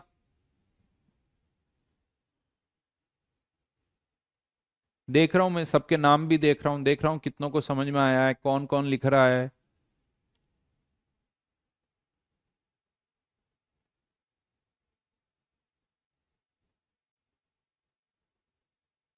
आ गया. हाँ, अब कुछ कमेंट आने लगे हैं, अब कुछ कमेंट आने लगे हैं. थर्ड वाला केस ये है कि अगर Q की वैल्यू KSP से कम है तो अगर कंटेनर में AgCl प्रेजेंट है तब तो रिएक्शन फॉरवर्ड में आएगी, लेकिन AgCl नहीं है, हम Ag प्लस के सॉल्यूशन में Cl आयन डाल रहे हैं. मतलब यह है कि अभी आप और Cl आयन डाल सकते हो, प्रेसिपिटेशन नहीं होगा. अभी आप और Cl आयन डाल सकते हो क्योंकि अभी भी Q की वैल्यू KSP से कम है, मतलब सॉल्यूशन में और आयंस डिसॉल्व किए जा सकते हैं. जब Q की वैल्यू KSP के बराबर हो जाएगी सिस्टम इक्विलिब्रियम पर आ जाएगा. फिर उसमें और ज्यादा Cl आयन डालोगे तो प्रेसिपिटेशन स्टार्ट हो जाएगा. राइट. हमारे काम की कौन सी कंडीशन है? ये वाली. कब प्रेसिपिटेशन होगा? अगर Q की वैल्यू KSP से ज्यादा होगी. यानी अगर आप Ag प्लस के सॉल्यूशन में Cl आयन डाल रहे हो लेकिन अगर Q की वैल्यू KSP से कम है, कोई प्रेसिपिटेशन नहीं होगा. कोई प्रेसिपिटेशन नहीं होगा. जैसे एक सिंपल सा क्वेश्चन देता हूं, बहुत बेसिक है वैसे तो. लेट से एक सॉल्यूशन है जिसमें Ag प्लस आयन कंसंट्रेशन दे रखी है 10⁻⁵, Cl आयन कंसंट्रेशन दे रखी है 10⁻⁷, KSP दे रखा है AgCl का 10⁻⁻10. ये क्वेश्चन की तरह लिख लेना. क्वेश्चन ये precipitation precipitate will form or not. Precipitate will form or not. बताइए क्या प्रेसिपिटेशन होगा या नहीं होगा? बहुत सिंपल सा क्वेश्चन है, बहुत बेसिक क्वेश्चन है, जल्दी से आंसर दो. होगा या नहीं होगा? प्रवीण का आंसर आया लक्षण का विल फॉर्म.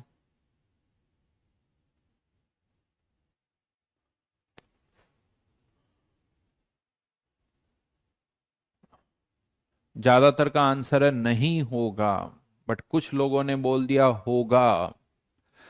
हाँ, क्योंकि उनको 10⁻⁻10 और 10⁻⁻12 में कंपैरिजन नहीं समझ में आ रहा है. ऐसा Q की वैल्यू क्या होगी? Q equals to 10⁻⁻5 into 10⁻⁻7 which is 10⁻⁻12 which is less than 10⁻⁻10, मतलब लेस देन KSP.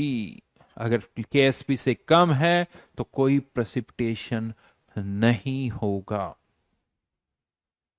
मतलब और आयंस चाहो तो अभी आप ऐड कर सकते. अब नेक्स्ट क्वेश्चन पर आता हूं. इसी तरह का एक और क्वेश्चन ये पूछा जाता है कि बताओ एक सॉल्यूशन में Ag प्लस आयन है और उसमें Cl आयन ऐड करते हैं, यानी Cl आयन ऐड करें कित कम, यानी वापस क्वेश्चन की लैंग्वेज रिपीट कर रहा हूं. एक सॉल्यूशन है में Ag प्लस आयन है, तो अगर हम चाहते हैं कि प्रेसिपिटेशन हो तो कंडीशन क्या है कि Q की वैल्यू KSP से ज्यादा होनी चाहिए. बट अगर आपसे कोई ये पूछे कि मिनिमम कंसंट्रेशन Cl आयन की कितनी होनी चाहिए, तो प्रेसिपिटेशन की कंडीशन क्या है कि इन आयंस की कंसंट्रेशन का प्रोडक्ट KSP से ज्यादा होना चाहिए. तो क्वेश्चन अगर ये आता है कि बताइए मिनिमम Cl आयन कंसंट्रेशन क्या होनी चाहिए, तो मिनिमम Cl आयन कंसंट्रेशन अगर निकालनी है तो मिनिमम के लिए साइन क्या यूज करना पड़ेगा, इक्वलिटी वाला, राइट। तो यहां पर डायरेक्ट या एक लाइन लिख लो पहले, फॉर, या डायरेक्ट क्वेश्चन से ही समझते हैं, find minimum Cl ion concentration required to cause precipitation of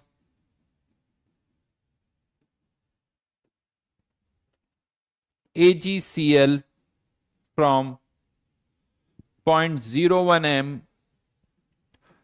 AgNO3 solution।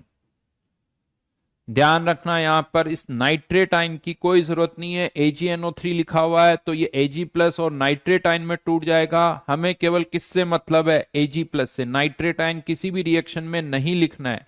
यहां पर अगेन आपको KSP दे रखा है AgCl का, विच इज 10 की पावर -10, 10 की पावर -10। तो एक सॉल्यूशन में Ag प्लस आयन कंसेंट्रेशन पता है 0.01 m, KSP पता है, आपको वो Cl ion concentration find out करनी है जिस पर प्रेसिपिटेशन स्टार्ट हो जाएगा। मिनिमम Cl आयन कंसेंट्रेशन जिस पर प्रेसिपिटेशन स्टार्ट हो जाएगा। मिनिमम के लिए इक्वलिटी कौन सी यूज करेंगे, यानी साइन कौन सा यूज करेंगे, इक्वलिटी वाला। बिल्कुल सही। केनी का आंसर आ गया, रूपकथा का आंसर आ गया, अमन का आ गया, प्रवीण का आ गया, दीपक का आ गया, सृष्टि का भी आ गया, नीरज का आ गया, वंश का आंसर भी आ गया। बिल्कुल सही आंसर है सभी के। दिव्यांश का भी आंसर आ गया, वंश का भी आ गया, भार्गव का भी आ गया, आयुष का 10 की पावर -7 आया बेटा, वाह सही है, सही मैथ्स लगा रहे हो।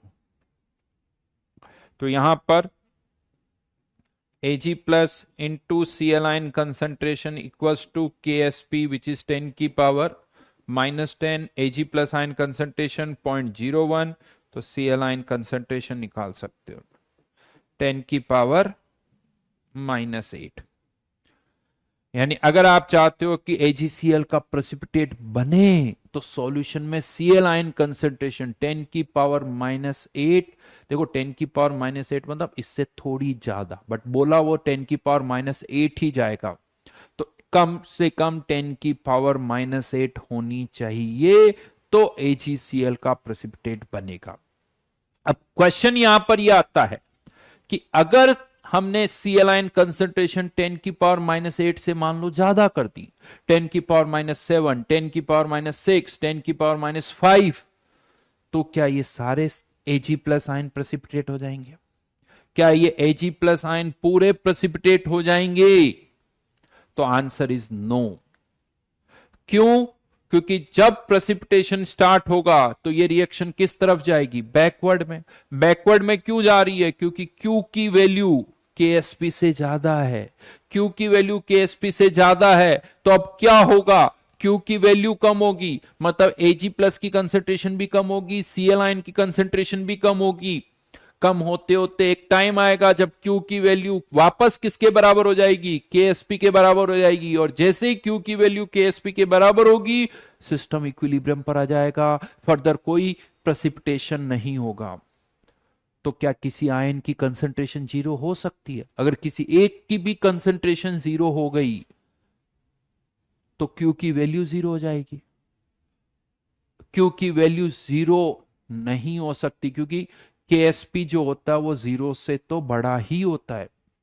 KSP की वैल्यू 1 से छोटी होती है लेकिन 0 से तो बड़ी होती है। यहां पर इसको मैं थोड़ा ऐसे समझा दूं आपको, प्रेसिपिटेशन क्यों होता है, जब Q की वैल्यू KSP से ज्यादा होती है।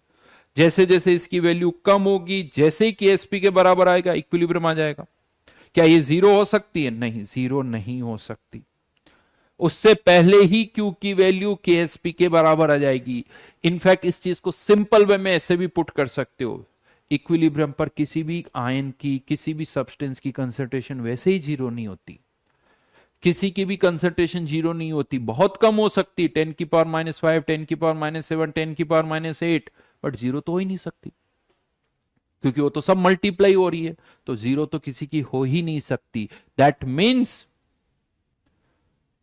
किसी भी आयन को आप किसी सॉल्यूशन में से 100% प्रेसिपिटेट नहीं करवा सकते। 100% मतलब एग्जैक्टली 100% बोल रहा हूं। हाँ, आप 99.999999999% करवा सकते हो, बट 100% किसी को भी प्रेसिपिटेट नहीं करवा सकते। लेकिन नॉर्मली अगर आप 99.99% भी करवा लो, या कभी कभी तो हम 99% भी करवा लेते, तो हम मान लेते कि यार ये तो 100% प्रेसिपिटेट हो गया। बट एग्जैक्टली 100% तो किसी भी आयन को आप किसी भी सॉल्यूशन में से प्रेसिपिटेट नहीं करवा सकते। कुछ ना कुछ तो बचेगा, और क्वेश्चन इसी पर आते हैं कि कितना बचेगा। चाहे वो 10⁻⁵ बचे, 10⁻⁻10 बचे, 10⁻⁻20 बचे, कुछ ना कुछ तो बचेगा। तो वो कितना बचेगा वो हमें फाइंड आउट करना है। और मेनली क्वेश्चन इसी पर आते हैं कि प्रेसिपिटेशन के बाद किसी भी आयन की कंसंट्रेशन कितनी होगी। तो यहां पर एक चीज ध्यान रखना, प्रेसिपिटेशन जब भी होगा रुकेगा कब? जब वापस सिस्टम इक्विलिब्रियम पर आएगा। वापस सब जब सिस्टम इक्विलिब्रियम पर आएगा, यानी प्रेसिपिटेशन हमेशा कहां एंड होता है? इक्विलिब्रियम पर। तो एंड प्रेसिपिटेशन जब भी एंड होगा, आयंस की कंसेंट्रेशन का जो प्रोडक्ट है वो किसके बराबर होगा? केएसपी के बराबर होगा। तो अब यहां पर एक इसी पार्ट में एक हेडिंग डाल दीजिए, calculation of concentration of ions after precipitation।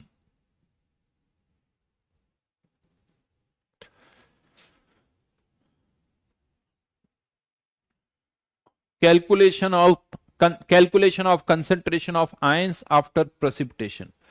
लेकिन इसमें मैं क्या अलग बताने वाला हूं आपको, यानी यूं कह दो कि मेरी क्या एक्सपर्टीज है।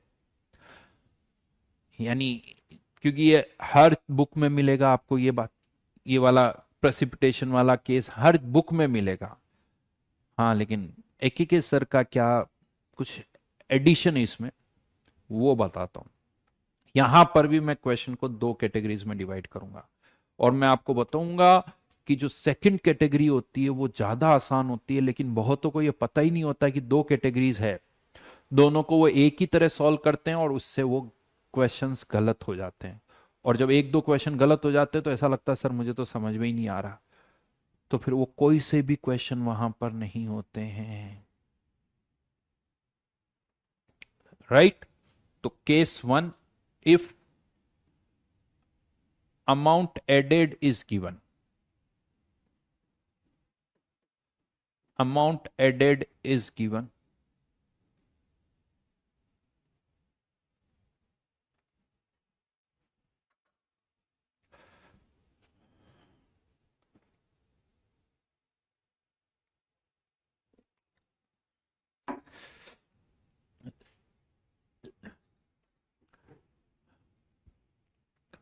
अच्छा, अर्चित लिख रहा है अखिलेश थापड़, थापर।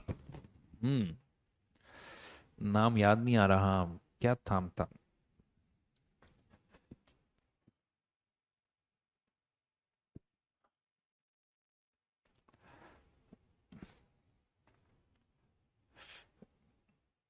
चलो अभी तो वापस इस पर आ जाऊं मैं, लेकिन इससे पहले एक छोटा सा क्वेश्चन और आप लोगों से पूछता हूं। हाँ, नमिता थापर, बिल्कुल सही। जिन्होंने मेरे से केमिकल इक्विलिब्रियम पढ़ रखा है उनको तो कहीं कोई प्रॉब्लम नहीं होगी, बट हो सकता है आप में से बहुतों ने मेरे से केमिकल इक्विलिब्रियम नहीं पढ़ा हुआ है, स्पेशली उनके लिए ये क्वेश्चन है। खैर, जिन्होंने पढ़ रखा देखते हैं उनको कितना याद है।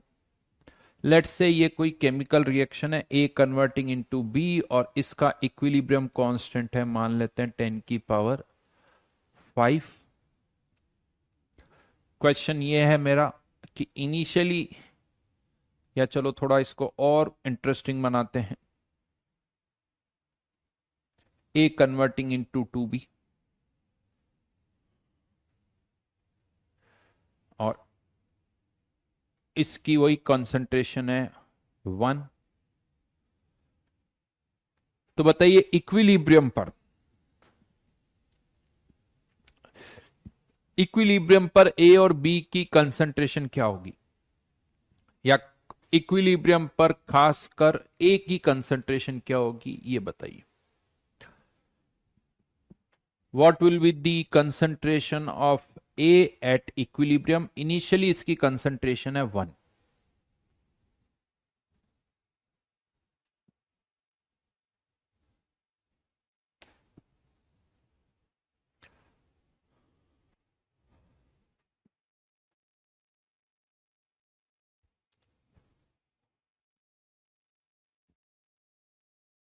इक्विलिब्रियम पर ए की कंसंट्रेशन क्या होगी?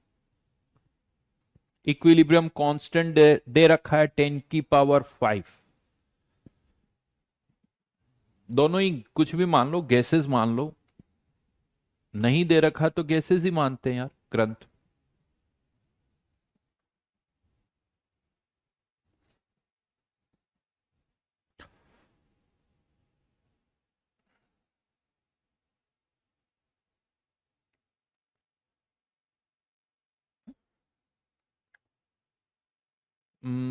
आंसर्स आ तो रहे हैं कुछ। एक आंसर दिख रहा उदित का 1/3।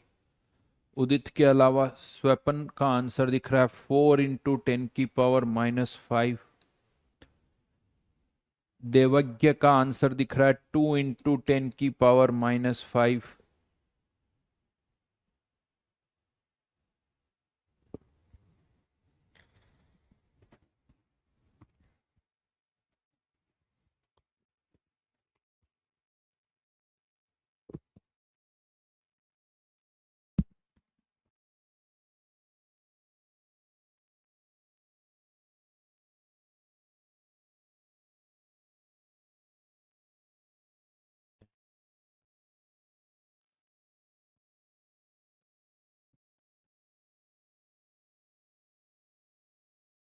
टेंडिंग टू जीरो, निखिल का कहना है टेंडिंग टू जीरो।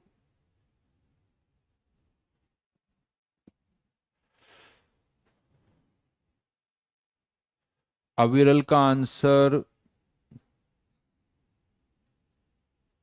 2 / 10⁵ +2।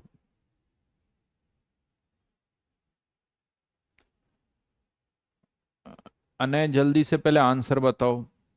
गौरव का आंसर है ए की कंसंट्रेशन का 1। मैंने ए की कंसंट्रेशन पूछी है, मतलब ए रिएक्ट ही नहीं करेगा ऐसा।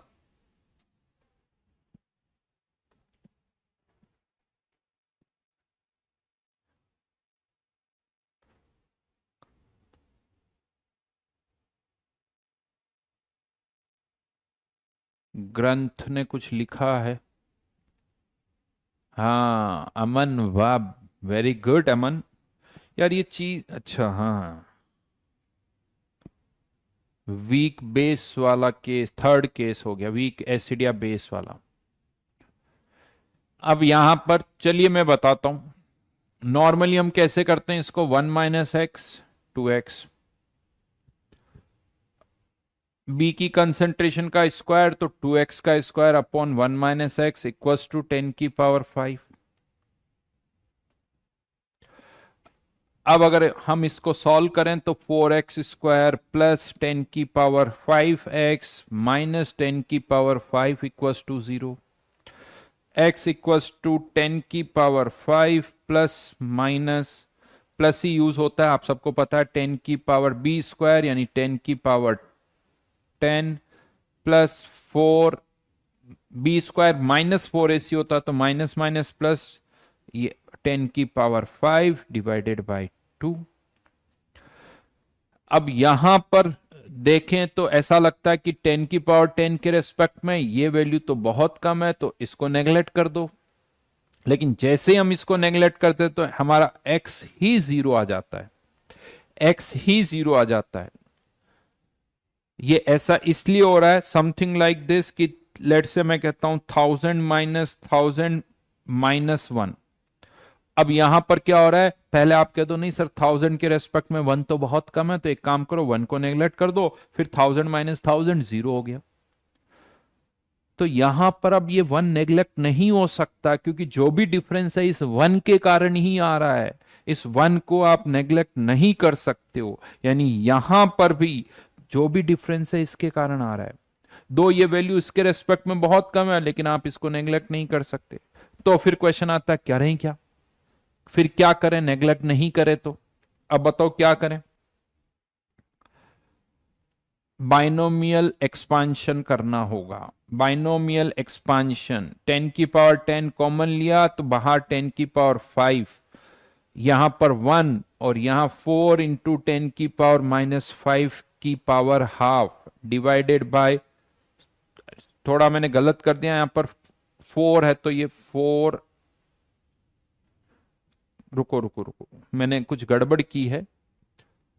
हाँ यार, यहां पर 4ac, तो ये 4 और आएगा, और डिनोमिनेटर में यहां पर 2a आता है तो 2 इंटू 4 और आएगा। ठीक है, तो यहां पर ये वैल्यू हो जाएगी 16 और यहां पर ये हो जाएगा 8। अब बिल्कुल सही है, ये शायद पहले भी हम कर चुके हैं। और अब बाइनोमियल एक्सपांशन लगा दो, प्लस 10 की पावर 5, क्योंकि ये x की वैल्यू बहुत कम है, 16 इंटू 10 की पावर -5, तो हायर ऑर्डर टर्म को नेग्लेक्ट कर दो तो 1 प्लस nx बचेगा, x स्क्वायर वाली टर्म नेग्लेक्ट कर दो तो 8 इंटू 10 की पावर -5 अपॉन 8, ब्रैकेट को ओपन करो तो ये 1 इससे कैंसिल आउट हो जाएगा, 10 की पावर 5, 10 की पावर 5, 10 की पावर +5, 10 की पावर -5, ये 1, ये आंसर आ गया 1। यानी x की वैल्यू ऑलमोस्ट 1 आ रही है, मतलब ये a पूरा का पूरा रिएक्ट कर रहा है, जो कि लॉजिकल भी है। क्यों लॉजिकल है? क्योंकि इक्विलिब्रियम कांस्टेंट 1 से बहुत ज्यादा है, इक्विलिब्रियम कांस्टेंट 1 से बहुत ज्यादा है। लेकिन अब क्वेश्चन ये आता है कि सर चलो ये तो समझ में आ गया कि ये रिएक्शन पूरी फॉरवर्ड में चली जाएगी, लेकिन क्या इसका मतलब एक ही कंसंट्रेशन 0 बोल सकते हैं? तो आप एक ही कंसंट्रेशन को 0 नहीं बोल सकते। बट इस तरीके से जब हम कर रहे हैं तो हमारी एक ही कंसंट्रेशन 0 आ रही है। एक्चुअली ये x की वैल्यू 1 नहीं है, ये ऑलमोस्ट 1 है, 0.99999, लेकिन हमने अप्रोक्सीमेट कर लिया तो वो 0.999991 हो गया और 1 - 1 0 हो गया। और अच्छा खासा टाइम भी लग रहा है, बाइनोमियल सॉल्व करनी पड़ रही है। तो अब मैं आपको इसका दूसरा तरीका बताता हूं।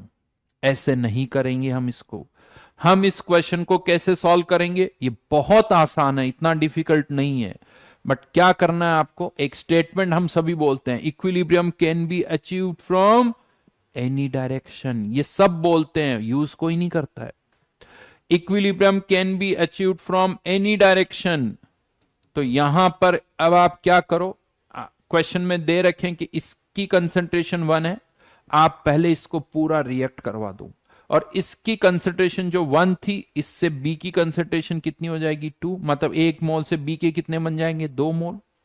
अब आप इस क्वेश्चन को एक नई डायरेक्शन दो और आप ये बोलो कि आपने कंटेनर में ए नहीं बी डाला है, आपने कंटेनर में ए नहीं बी डाला है। अब आपके पास दो तरीके हैं, या तो आप इस रिएक्शन को उल्टा करके लिख दो। जब आप रिवर्स करके लिख दोगे तो इक्विलिब्रियम कांस्टेंट जो 10 की पावर 5 है वो -5 आ जाएगा।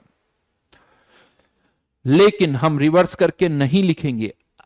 अब हम यहां पर ये बोल रहे हैं कि कंटेनर में हमने ए नहीं, ए की जगह क्या ए नहीं डाला है, क्या डाला है बी डाला है, और इस बी से थोड़ा बहुत ए बनेगा, बी से कुछ ना कुछ ए बनेगा, तो 2 - x, तो यहां पर आ जाएगा x/2।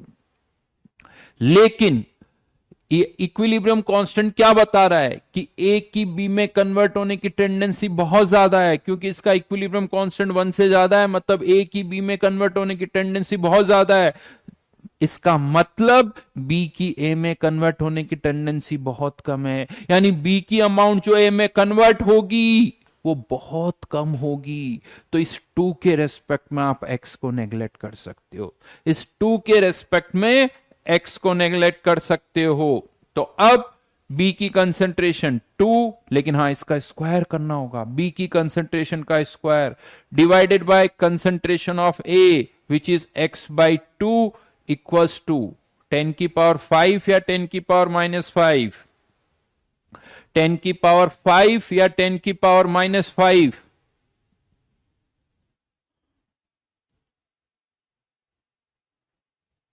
बोलिए, 10⁵ लिखें या 10⁻⁻5 लिखें? क्योंकि अभी भी हम रेशियो बी अपॉन ए ही ले रहे हैं, चाहे ए से बी बने बी से ए बने, रेशियो बी अपॉन ए है तो ये 10⁵ ही होगा।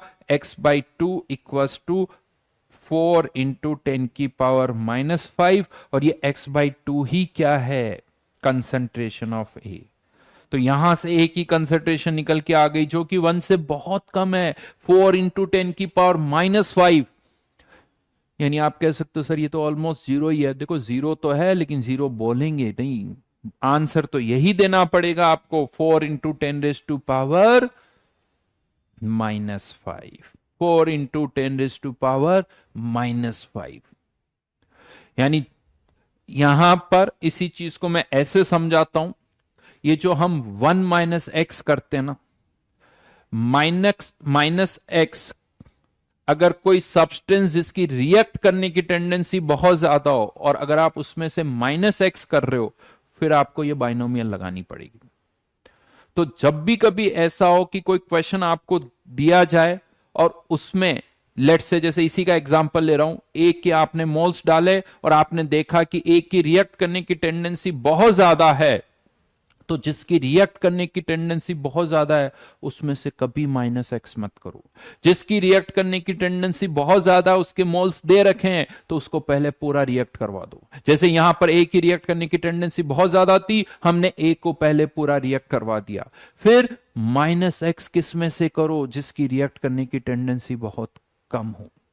जिसकी रिएक्ट करने की टेंडेंसी कम हो उसमें से -x करो, जिसकी रिएक्ट करने की टेंडेंसी ज्यादा है उसमें से -x करोगे तो हमेशा, और सॉल्व ही नहीं होगा क्योंकि तो बाइनोमियल लगाने के बाद भी इसकी कंसंट्रेशन तो नहीं आ रही ना।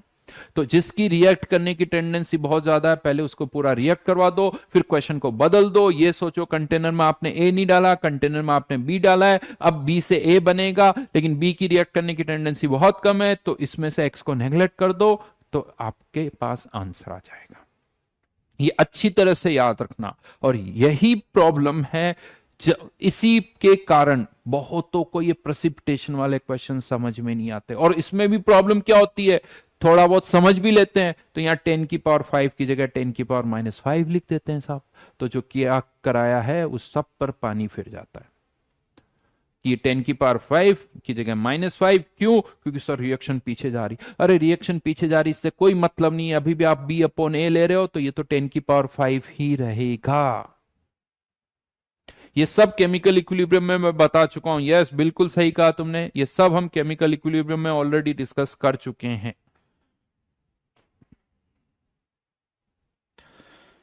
तो चलिए आज के लिए होमवर्क दे देता हूं।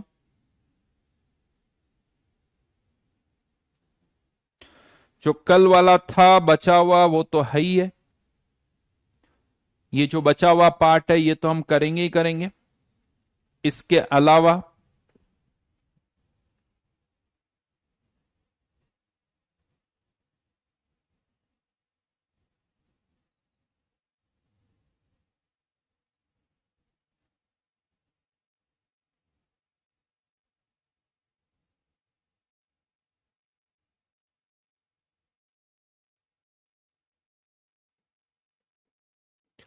एट्टी 89 से लेके 93,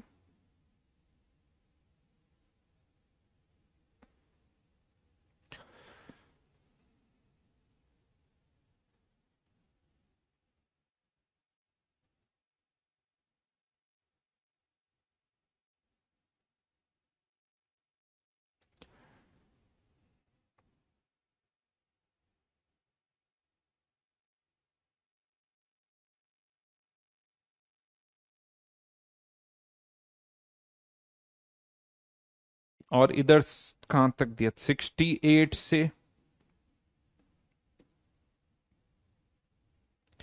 70। चलो यही डिस्कस करेंगे नेक्स्ट क्लास में, फिर आगे बात करेंगे, है ना। कह सकते हो वीक बेस जैसा ही है, बिल्कुल सही कहा तुमने। ये वही वाली बात है कि अगर के 1 से बहुत ज्यादा है तो के बाई सी 1 से बहुत ज्यादा हो जाएगा, ये रिएक्शन पूरी फॉरवर्ड में चली जाएगी, अल्फा इसका 1 हो जाएगा, कह सकते हो। Bye bye.